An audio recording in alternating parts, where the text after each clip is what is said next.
Welcome to the WuBlockchain podcast. For the latest insights in blockchain and crypto, don't forget to subscribe to WuBlockchain on YouTube and Twitter. Stay informed and join the conversation. We are excited to have Jeff, co-founder of Hemi, to join us today. Welcome, Jeff. Could you please introduce yourself? Sure, thanks, and thanks for having me. My name's Jeff Garzik. I'm co-founder of Hemi, and my background is pretty well known in the crypto blockchain space. I was a Bitcoin core developer since 2010, so my blockchain age is 15 years. I was a Linux core developer before that, and I was one of the early internet pioneers in the late 1980s. So I've been blessed to be on three technological revolutions: the internet, Linux, and now Bitcoin and blockchain. So it's been a fascinating ride, and now co-founder of Hemi.xyz, Hemi Blockchain. You were one of the co-Bitcoin developers. So what were some of the most defining moments from Bitcoin's early days? Wow. Well, there were a lot of Bitcoin defining moments. One moment that was very interesting was when Bitcoin's price crossed $1. We had a party called the Dollar Parity Party. As you record this now, Bitcoin is worth over $100,000, or 100,000 times what it was in 2010. So that was pretty amazing. I have given away over 15,000 Bitcoin in developer bounties. That was in the early days of Bitcoin in 2010. So Bitcoin was worth a lot less then, but you can just calculate how much that would be worth now if I had held on to those 15,000 Bitcoin. Another early days story was Satoshi, the inventor of Bitcoin, asked me to remove the Bitcoin miner from the early Bitcoin software so that it could fly from the nest, live by itself, live free of other software. In the early days, the software was kind of an all-in-one approach where the node, the miner, the wallet, and user interface were all one piece of software, and separating that out was going to make both softwares a lot more productive, a lot more changeable, and that was of benefit at the time. So Satoshi wanted to get that off his plate, so to speak, wanted to get that off his task list. And some of that code that I wrote lives on to this day in ASIC miners 15 years later. I could go on and on. There are plenty of stories that could fill an entire podcast, honestly. And what were some of the biggest hurdles in Bitcoin's early days that echo in today's Bitcoin development? Some of the hurdles in the early Bitcoin days definitely included just convincing people of what is Bitcoin, why Bitcoin, what makes Bitcoin work, how does Bitcoin work? Just the basics of Bitcoin and blockchain, because that was new and had never been heard of before. And so I tried to pay my contractors, my gardener, etc., in Bitcoin, just to see what would happen, just to see if they would accept a new and exciting and interesting currency. Some other early challenges included the expansion of the blockchain itself would slow down the Bitcoin nodes. So we had to optimize the Bitcoin nodes to work for higher traffic volumes so that we could handle the load. We ran into interesting bugs. Some of the bugs included being able to mint far more Bitcoin, 184 billion Bitcoin, far more than the $21 million limit. And that was an exciting bug. Obviously, we fixed it and released a new version of the client with that fix in it.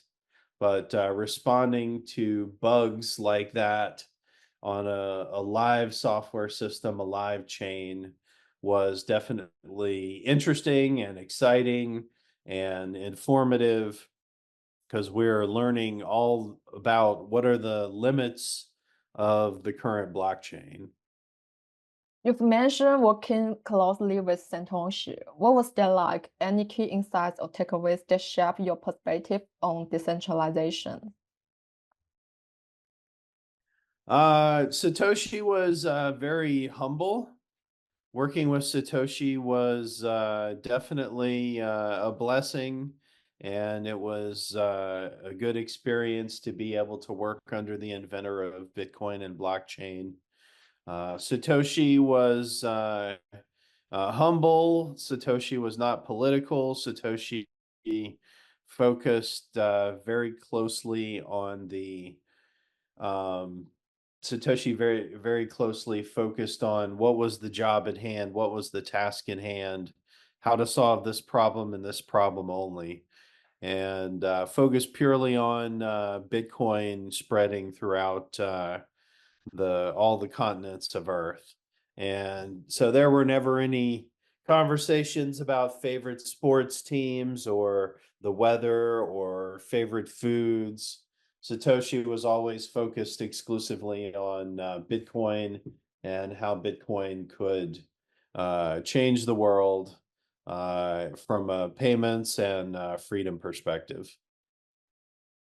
You were involved in Bitcoin's formative years. Many figures have speculated on Satoshi's identity. What do you think was unique about his approach? Satoshi's approach to anonymity was to never leave, never talk about himself or herself, never talk about personal details that might reveal Satoshi's real identity. Again, Satoshi would always focus exclusively on what was the Bitcoin problem to be solved, to be changed, to be updated. And in that respect, Satoshi protected their anonymity very well. And then finally, in the year 2011, Satoshi stopped communicating altogether and disappeared very mysteriously. And one of the best things that you can do to encourage anonymity and protect your identity is to stop leaving a data trail. And that's what Satoshi did. So working with Satoshi was, definitely a learning experience. Obviously, Satoshi invented blockchain and had to teach blockchain to the rest of us because he was the first. And that was definitely a learning experience. We all learned all of the problems and benefits and advantages to decentralization and consensus as it was engineered into the Bitcoin node and the Bitcoin core client. Was there anything surprising about Satoshi's approach to Bitcoin's development? Um, no, the approach to development by Satoshi was open source. Satoshi supported open source and always knew that for Bitcoin to succeed, Bitcoin had to be open source. And so Bitcoin was open source. Bitcoin would accept any changes that were valid and made sense and would pass all our testing, etc. And so it was a pretty standard approach to open source development that I was already familiar with. from many years before in Linux with Linux open source development. And it open source really worked for Bitcoin. And so Satoshi chose well when Satoshi chose Bitcoin and open source. Given your early involvement, do you feel Bitcoin has evolved as Satoshi intended? Bitcoin mostly, I think, evolved the way Satoshi intended. Satoshi intended to increase a technical parameter, the block size inside of Bitcoin. And because Satoshi disappeared, that never happened. And so that definitely changed the character of Bitcoin from what Satoshi intended. So Bitcoin today, block size wise, is definitely different from Satoshi's plan to increase that block size. Do you believe Bitcoin's ecosystem aligns with the current trajectory of its ecosystem, especially with developments like layer 2s? Well, speaking about block size and Bitcoin,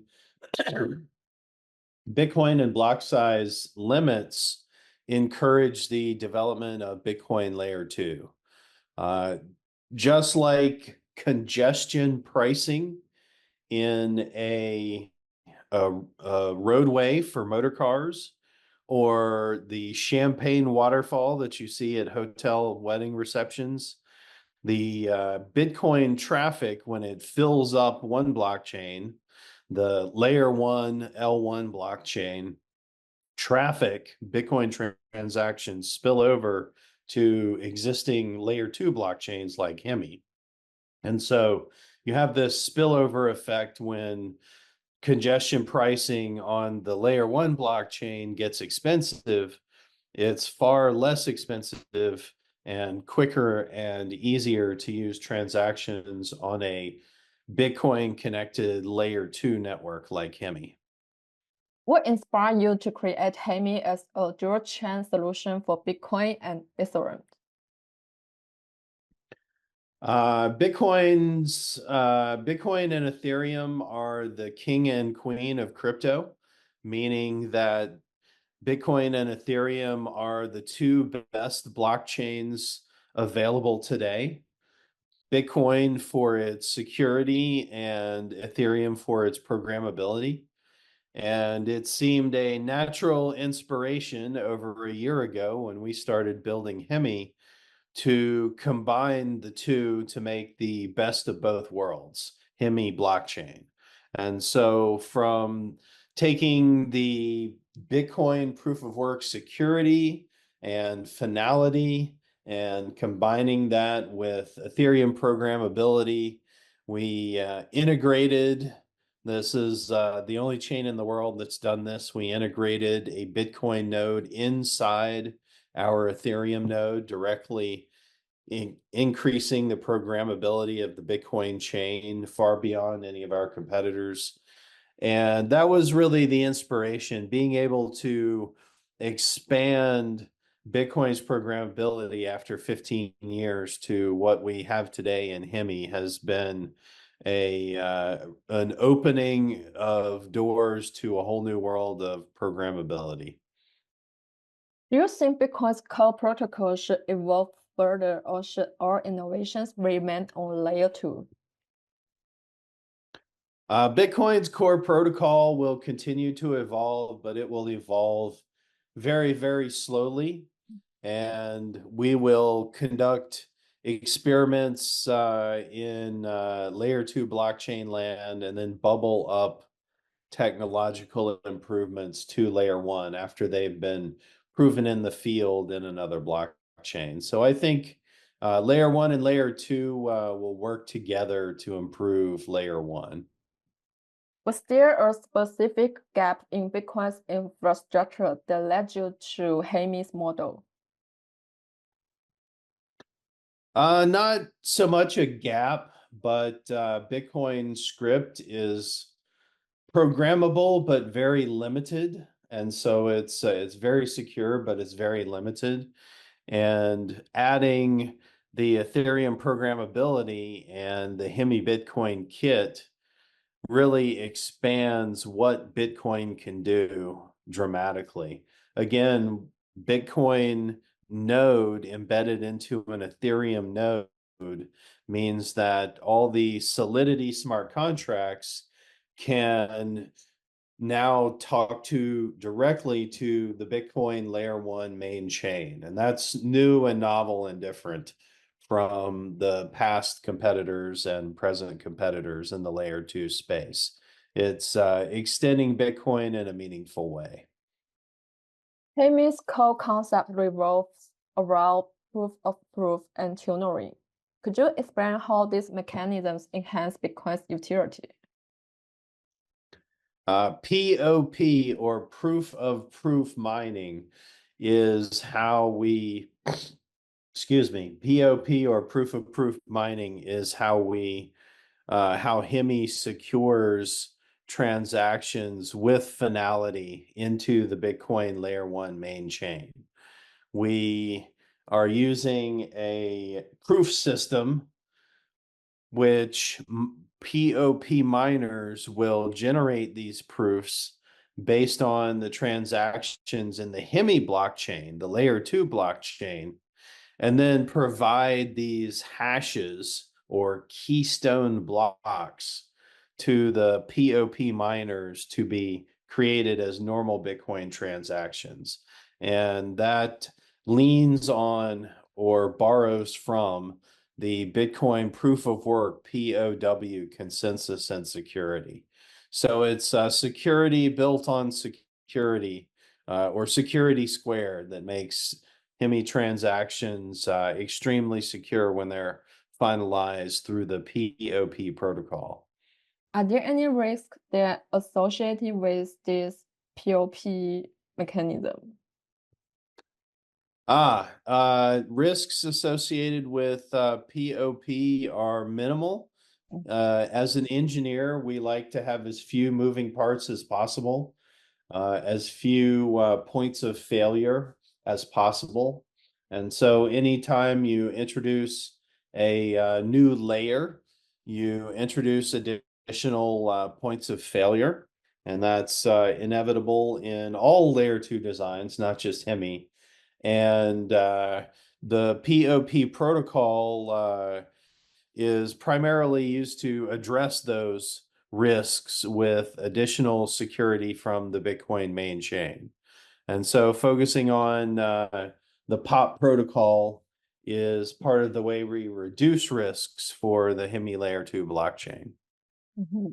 What role does the Hemi Virtual Machine (HVM) play in bridging Bitcoin and Ethereum ecosystems? And how does it stand out from other Bitcoin layer 2 solutions like Lightning or Stakes? Hemi's Hemi tunneling system, what other people call bridges.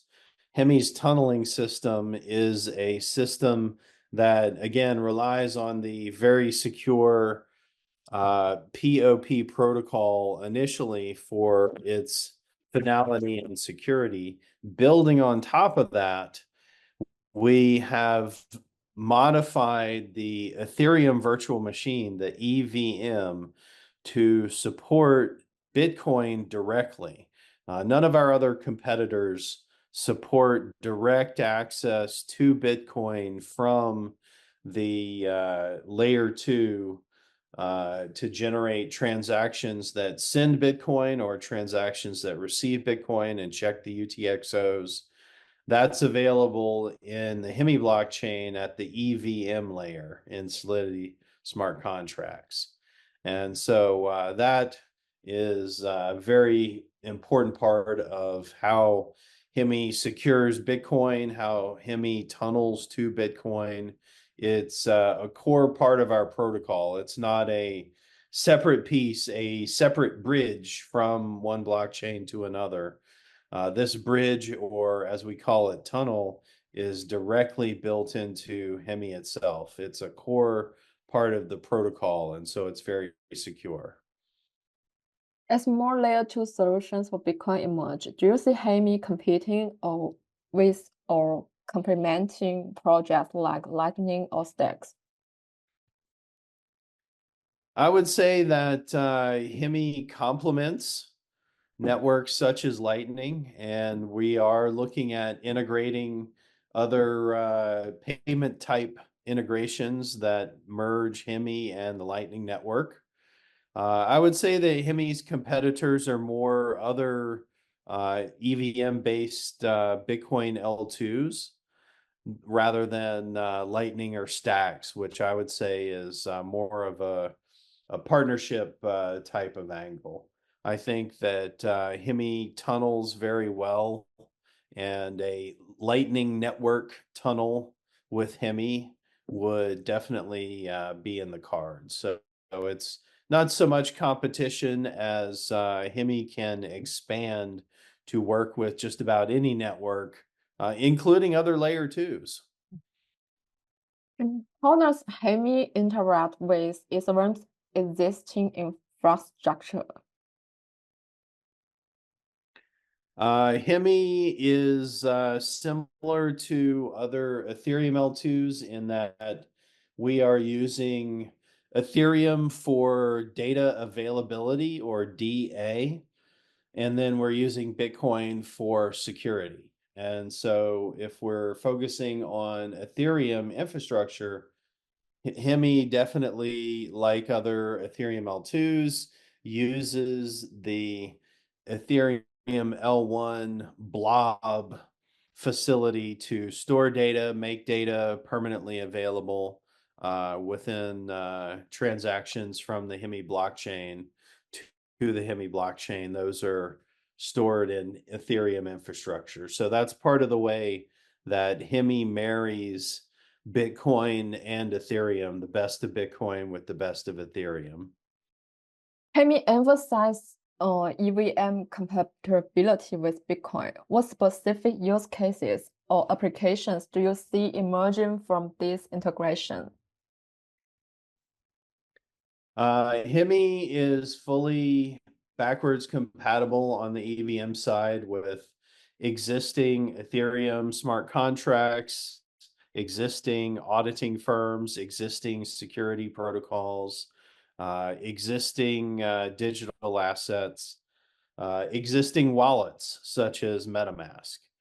And so that means that users can instantly use the software they already have to start working with Hemi. They, in the MetaMask case, don't even have to download new software. You just have to configure the Hemi network within your MetaMask wallet and you're ready to go. So this backwards compatibility means that all of that mind share, all of that security experience can be reused with Hemi, while at the same time, we extended the EVM to support Bitcoin.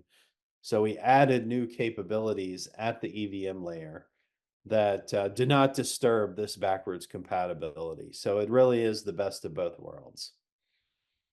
Hemi recently announced $15 million in funding with backing from Binance Labs and Briar Capital. Could you share how these partnerships will help Hemi scale? These fantastic investors led by Binance Labs, Briar Capital, and Big Brain Holdings, and a number of other investors are really about opening doors and funding infrastructure that Hemi will need to be the most successful layer 2 blockchain on the planet. These investors are familiar with new markets, with new blockchains, and they chose Hemi. And they chose Hemi for good, strong reasons. And that will share with the general audience, other blockchain users, as well as that guiding light. So that partnership, in addition, also their portfolio companies will become partners of Hemi where and when that makes sense. And so that was a natural relationship and partnership builder from the get-go. So it's really to make a metaphor, it's like pouring nitrogen in the gas tank. We can do what we already planned faster and more broadly. So it's very exciting. So why do these investors like Binance Labs chose to invest in Hemi? What do you think? I think they looked at the dozens of other Bitcoin layer 2 projects and Ethereum layer 2 projects and looked at what Hemi is. Hemi is, to make a chess metaphor, Hemi is 5 or 10 chess moves further down the board. You don't have to choose between Bitcoin or Ethereum. You get, again, the best of both worlds with Hemi, and that's truly unique among our competitors. We're not just a photocopy and two developers. In terms of source code and engineering, we've been building Hemi with the best developers, the best advice, the best partnerships for well over a year. We've thought about what it takes to succeed in the crypto market, and we've adjusted and built for that. And I think our investors see that. Our investors see that we're, again, not just two developers and a source code photocopy. It's a very thoughtful, very well-engineered product that is going to last. How is Binance Labs supporting Hemi beyond just founding? Are they helping with exchange integrations, ecosystem growth, or other strategies initiatives? We're going to be discussing and announcing that pretty soon, but we don't want to disclose that prematurely, especially about exchange listings. We don't, unfortunately, comment on any exchange listings before they actually happen. Oh, many Bitcoiners are skeptical of VC-backed projects. How do you balance decentralization with the need for founding? I think that, excuse me, with many of the current Bitcoin layer 2 projects, they're all well funded. And I think that there's a new type of investor and user. It's called the Bitcoin moderate. Bitcoin maximalists themselves, as well as Bitcoin moderates, are starting to realize that you need other networks and other technologies, such as depositing your Bitcoin just to borrow stable coins, some US dollar-backed stable coins, which is popular with even Bitcoin maximalists. That you need infrastructure like Hemi in order to be able to do that well. So if you're using Bitcoin and you want to expand into the programmable space, Bitcoin DeFi or BitFi, Hemi is an excellent place for that. And you can make your Bitcoin go further, which is, I think, what Bitcoin maximalists and Bitcoin moderates are all looking for at the end of the day. Bitcoin DeFi has often been overshadowed by Ethereum's ecosystem. How does Hemi address challenges like liquidity and scalability to unlock Bitcoin's potential in DeFi? The programmability of Hemi and the Hemi Virtual Machine, of course, extending the Ethereum Virtual Machine with Bitcoin security and programmability, that enables many different decentralized applications, both familiar ones such as DEXs, lending markets, DEXs being decentralized token exchanges, that add liquidity to a Bitcoin style marketplace. And so we feel that's both very powerful as well as very enabling for the users. With $1 billion in TVL already in your pipeline, what key milestones will attract more liquidity providers? The key milestones for liquidity providers involve trust. Trust that the Hemi blockchain is safe and secure for billions of dollars in digital assets. That trust is based on our Hemi blockchain architecture, which uses Bitcoin for and proof of proof or POP protocol to secure the Hemi blockchain using the Bitcoin blockchain security. And that's a key part of our security architecture. And because we're anchored in Bitcoin security, that gives a great level of trust to anyone who is securing digital assets on Hemi. Your testnet has shown impressive metrics with record-breaking POP transactions and Ethereum tuning activity. How has this testing phase prepared Hemi for its mainnet launch? The testing phase of Hemi has been fantastic. The Bitcoin testnet and Ethereum testnet are both used when testing Hemi because Hemi is across both Bitcoin and Ethereum. Therefore, testing Bitcoin and Ethereum testnets were required and useful tests for Hemi itself. The Hemi blockchain surpassed or made records on the number of transactions on the Bitcoin test network and also made record numbers of transactions on the Ethereum test network. And this is what engineers call a stress test. This stress test is a test of many components in the Hemi system at the same time, ensuring that they can operate in times of maximum capacity, even if Bitcoin and or Ethereum are also operating at maximum capacity. So these stress tests helped ensure that Hemi will operate as expected when it launches its mainnet. With a mainnet launch planned for this year, what challenge are you anticipating, and how is the team preparing for a seamless rollout? We're preparing for the seamless rollout of Hemi mainnet with partnerships, with engineering, with testing and quality assurance, quality analysis, equity and token partnerships, and furthering the ecosystem growth and ecosystem interconnections with all of our ecosystem partners and ultimately with the Bitcoin and Ethereum main chains.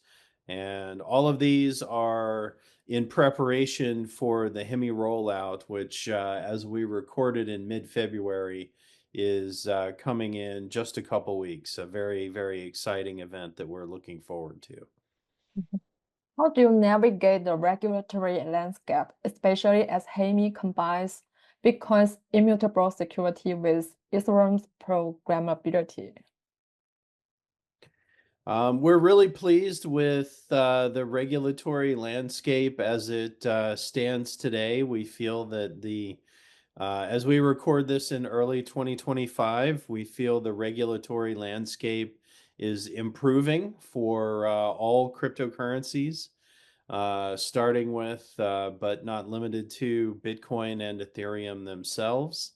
The legislators in multiple countries, including but not limited to the United States, are re-examining what crypto means with regards to strategic asset reserves, such as a strategic Bitcoin reserve, and with digital assets themselves, with digital assets inside ETFs in the stock market, which is something that's a very popular financial product in the United States. And we hope to see those products on, for example, the Hong Kong exchange in Hong Kong, or Singapore exchange, or some of the other Asian and Middle Eastern stock markets as the appetite globally for crypto increases. So we feel the regulatory climate is very favorable right now for crypto in general and BTC and Ethereum specifically. In an era where institutional interest in crypto is growing, how does Hemi position itself to attract traditional financial players looking for exposure to Bitcoin and Ethereum? Hemi appeals to institutional players in a number of ways. Institutional players are looking for strong custody solutions as the very, very base layer. They need to know that their assets are simply secure.